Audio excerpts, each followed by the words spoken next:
नमस्कार दर्शकों, इस समय हम हैं विठलवाड़ी कल्याण। कहते हैं कि जब भक्त और भगवान के बीच नज़दीकियां बढ़ जाती हैं तब ऐसा दिव्य कार्यक्रम होता है। हमारे साथ गुरु जी हैं और जो सेवाएं दे रहे हैं, भक्ति और भक्ति में जुड़े हुए लोग अद्भुत और अप्रतिम। इस समय पूरा कल्याण जैसा लगता है ना, चारों तरफ भागवत कथा, राम कथा, भागवत कथा, राम कथा, एकदम सरोबोर हो गए हैं पूरे भक्तगण। तो पहले जानेंगे आपका शुभ नाम एक संक्षिप्त परिचय के साथ। मेरा नाम मोहित शरण है।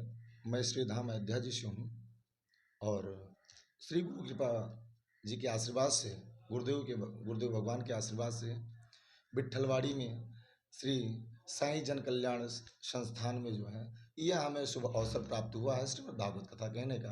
इसलिए श्री धाम अयोध्या जी से चलकर कल्याण में विट्ठलवाड़ी में ये शुभ अवसर प्राप्त हुआ है। तो ये आनंदित तो हो रहे हैं और ये भगवत प्रेमियों के साथ में ये जो रस वर्षा हो रही है, भगवान की अहद की कृपा है और इससे आनंदित वो भी हो रहे हैं और हम भी हो रहे हैं, दोनों हो रहे हैं। बिल्कुल बिल्कुल। कहते हैं जब अयोध्या की बात आती है तो हमें एक चौपाई याद आती है मानस की, अवधपुरी ममपुरी सुहावनी, उत्तर दिशि वह सरजू पावनी।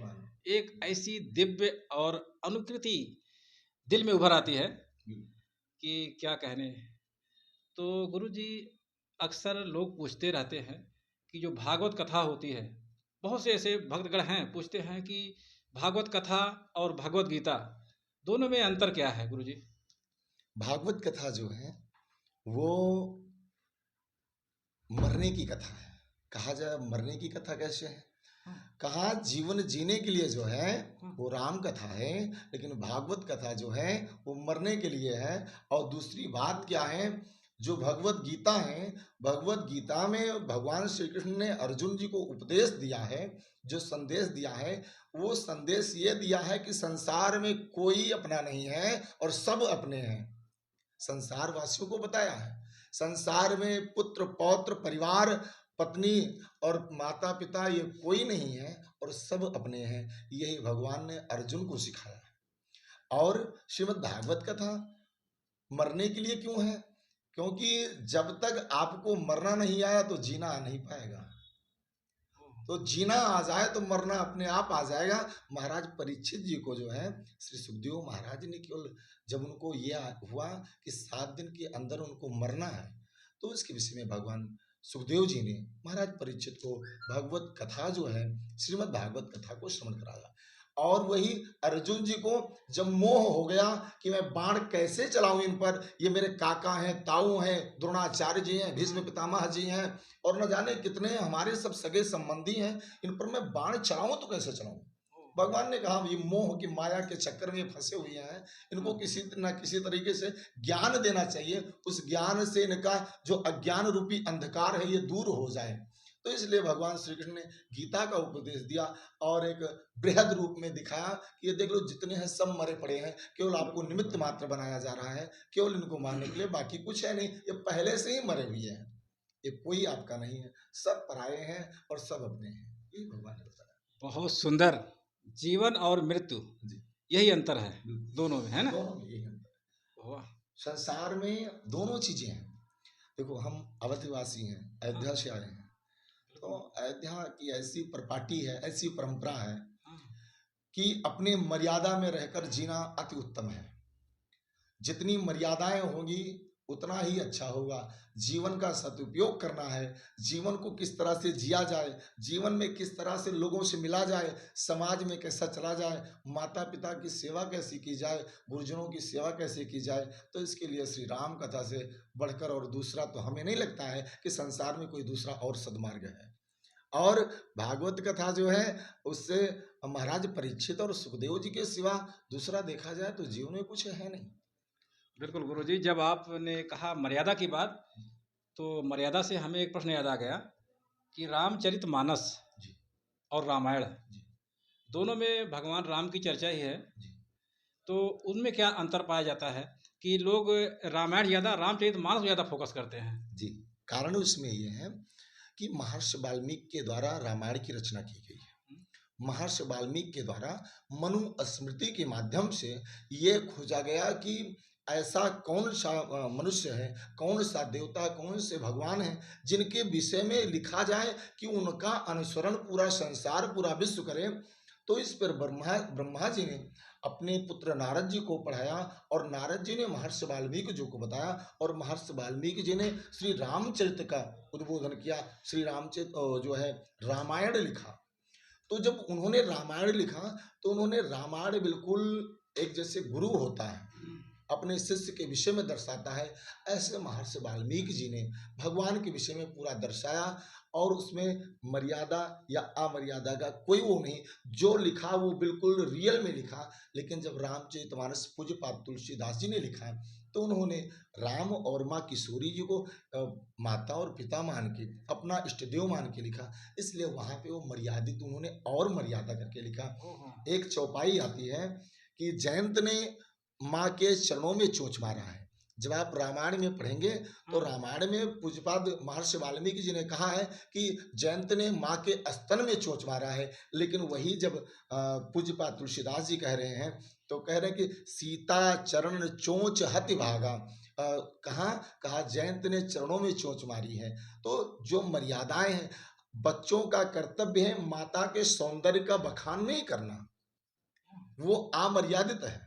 माता के सौंदर्य का यदि बखान किया गया तो मर्यादा के विरुद्ध है। इसलिए मेरे तुलसीदास पूज्य महाराज जी ने जो लिखा वो मर्यादित लिखा और बहुत सारी चीज़ें ऐसी आती हैं कि उसमें उन्होंने अपने मर्यादा का विशेष रूप से दर्शाया है, क्योंकि उनके इष्ट देव जो हैं वो राम हैं, उसके सिवा दूसरा कोई नहीं है। क्योंकि सिया राम मैं सब जग जानी, करहूँ प्रणाम जोर जुग पानी। इसलिए बहुत अच्छी प्यारी सी। और दूसरी बात, उन्होंने किसी दूसरे के लिए नहीं लिखा। जो रामचरितमानस का पूज्यपाद तुलसीदास जी ने लिखा, महर्षि वाल्मीकि जी ने तो पूरे ब्रह्मांड के लिए लिखा, लेकिन पूज्यपाद तुलसीदास जी ने स्वयं अपने लिए लिखा। स्वांतः सुखाय तुलसी रघुनाथ गाथा, भाषा निबंध मत मंजुल मातनोती। अपने स्वांतः सुख के लिए लिखा और वो ऐसा हुआ कि पूरे विश्व में व्याप्त हो गया, हर एक को मिल रहा है। बिल्कुल, बहुत सुंदर आपने व्याख्या किया कि मर्यादा का ध्यान रखा गया रामचरितमानस में, जबकि रामायण में ऐसा कुछ नहीं है। जो है रियल पूरा सच्चाई बखान दिया गया है।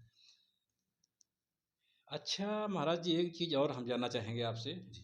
जो कथाएं होती हैं, चाहे राम कथा हो चाहे भागवत कथा हो, जो भक्त जन उमड़ते हैं और जो भक्ति का रसपान करते हैं, जैसा सुनते हैं, आप लोगों ने जो सुनाया भक्तों को, सुनते तो हैं, 3 घंटा 4 घंटा बैठते भी हैं पंडाल में, ध्यान सुनते भी हैं, लेकिन उसको अपने आचरण में नहीं लाते हैं।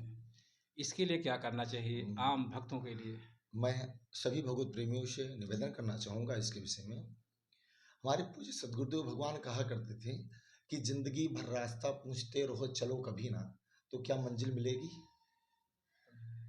जिंदगी भर रास्ता पूछते रहो चलो कभी ना, मंजिल मिल सकती है? जिंदगी पर्यंत कथा सुनते रहो लेकिन उन कथाओं का अनुसरण न करो, अनुसंधान न करो, तो क्या मर्यादित हो पाओगे? बहुत सी कथाएं हो रही और ये कलिकाल चल रहा है। इस कलिकाल में हमें विकृत करने के लिए, अपने आचरणों को बर्बाद करने के लिए बहुत सारे साधन हैं, लेकिन सुधारने के लिए केवल हमारा वैदिक सत्य सनातन धर्म ही है, और वो भी धीरे धीरे जो है डूबने के कगार पे लोग कहते हैं कि आ रहा है तो ऐसा नहीं, लेकिन फिर भी जो है आजकल जो रियल की कथाएं होती हैं लोग उसको सुनना नहीं चाहते। दो चीजें हैं, आत्मरंजन है और मनोरंजन है। मनोरंजन बाह्य दृष्टि के लिए है, आत्मरंजन जो है आत्मा के लिए है। लेकिन जब कथाओं में सत्संग में भी पहुंचते हैं तो वहां पे मनोरंजन की दृष्टि से पहुंचते हैं। एक और बात जानिएगा, एक बात और याद आती है।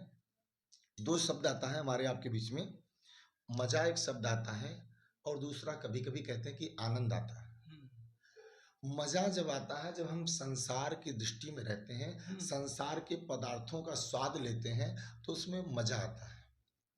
लेकिन जब भगवान के सानिध्य में जाते हैं, उनके चरण शरण में बैठकर उनके भाव भजन को सुनते हैं, उनकी कथाओं को सुनते हैं, उनके कथाओं का रसपान करते हैं, तो वहाँ पर आनंद आता है। और आनंद इसकी अनुभूति को है जो है महाराज दशरथ ने प्राप्त की थी। महाराज दशरथ जी ने कहा, जब भगवान राम का जन्म हुआ तो उनको क्या लगा, ब्रह्मानंद पूरी मन राजा, और कहा बुलाए बजाम हो बाजा। तो इसलिए जो आनंद सिंधु सुख राशि, सीकर ते त्रैलोको सुपासी, भगवान जो है आनंद के सागर हैं। तो आनंद लेना चाहिए, ना कि मजा लेना चाहिए। और आज के जीवन में बहुत से श्रोता हैं, बहुत से वक्ता हैं, लेकिन अपनी मर्यादाओं का पालन न करके अमर्यादित हो जाते। मैं किसी को नहीं कह रहा हूं, लेकिन स्वयं में जितना आचरण आप बनाओगे ना, जो आगे चलने वाला मंत्री होगा, जो आगे चलने वाला होगा, उसका यदि आचरण सही है, पवित्र है, तो पीछे चलने वाले अपने आप सुधर जाएंगे। बहुत सुंदर और बहुत गूढ़ रहस्यों के बारे में बताया, बहुत सुंदर। ये गुरुजी एक बात हम सबसे कहते हैं कि आप कथा में जाइए तो 3 घंटा कम से कम वहाँ पर अपने मन को स्थिर रखिए। ये बहुत ऊंची बात और सबसे गूढ़ रहस्य आपने बताया, जो मर्यादाओं का ख्याल रखा गया मानस पाठ में और रामायण में।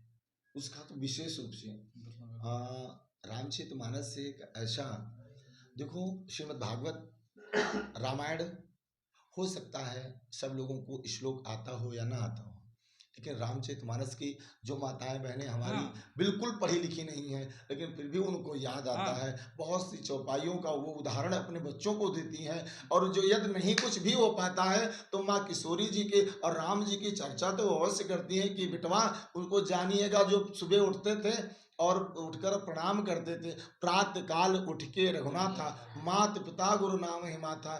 तो इसलिए जो है मैया तो आचरण सिखाती है। तो ये इन चीज़ों का विशेष रूप से जो है हम सबको मर्यादित रहकर अपने आचरण को तीव्र बनाकर, सुंदर बनाकर, और जितना आचरण हमारा आपका सुंदर रहेगा, सोना वैसे लाया जाए और गिट्टी बना के उसको पहना जाए तो सुशोभित नहीं होगा, लेकिन तपा के सुनार के द्वारा उसको गढ़ के और अच्छा सा आभूषण बना के तैयार किया जाता है तो बहुत सुंदर लगता है। देखने में उस रूप को भी बहुत अच्छा लगता है, जिस रूप को देखा जाता है, जिस स्वरूप में वो पहना जाता है, वो भी बहुत सुंदर लगता है। इसलिए अपने इस सोने को जो है एक सुनार के द्वारा गढ़ा लीजिए। कहा वो सुनार कौन है, कहा ये भगवत कृपा, जो भगवत कथा है वही सुनार है। उसके द्वारा छीनी हथौड़ी के द्वारा जब गढ़ जाता है ना, तो बहुत सुंदर आभूषण बनकर तैयार होता है। और जब वो पहन कर निकलते हैं तो बहुत से लोग कहते हैं कि देखो कौन जा रहा, कोई संत जा रहा, कोई महात्मा जा रहा है, बहुत भगवत प्रेमी जा रहा है। तो इसलिए अपनी मर्यादाओं का विशेष रूप से ध्यान। तो दर्शकों, हमारे साथ गुरु जी जुड़ गए थे। हमारे चैनल पे आने के लिए बहुत बहुत धन्यवाद। Thank you so much. नमस्कार मित्रों, मैं हूं महेंद्र कुमार और आप देख रहे हैं हमारा YouTube चैनल महेंद्र अवधपुरी, जिसका सिद्धांत है, जिसका उद्देश्य है कि समाज में आजकल की जो नई युवा पीढ़ी है उनके लिए योग, संस्कार, सेल्फ डिफेंस, मोटिवेशन, टैलेंट, ऐसे ढेर सारी विधाएं हमारे चैनल के माध्यम से प्रसारित की जाती हैं। तो हमारे चैनल से जुड़िए, हमारे चैनल को सब्सक्राइब कीजिए और लोगों को शेयर कीजिए। बहुत बहुत धन्यवाद।